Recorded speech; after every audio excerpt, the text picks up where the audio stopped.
Welcome back. Welcome back. Now, CANVA 4 gives you access to design folders. That means then that what you can do is you can take your existing design and store it in a folder for later use.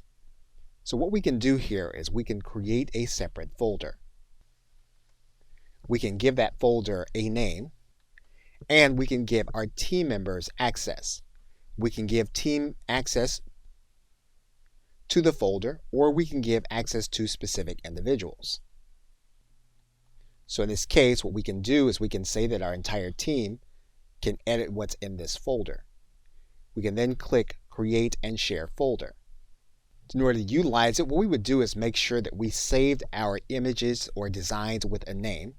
We can then take that image, we can then move it into the folder that we just created by dragging and dropping it into the folder.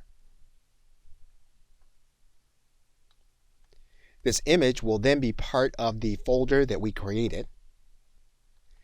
Now, the individual that you are sharing the folder with, they'll need to then open that new folder inside of CANVA. That folder then will be part of their folders, and it'll be part of their shared folders also.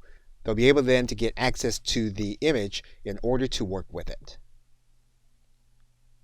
Okay, so with that, thanks, and I will see you in another video.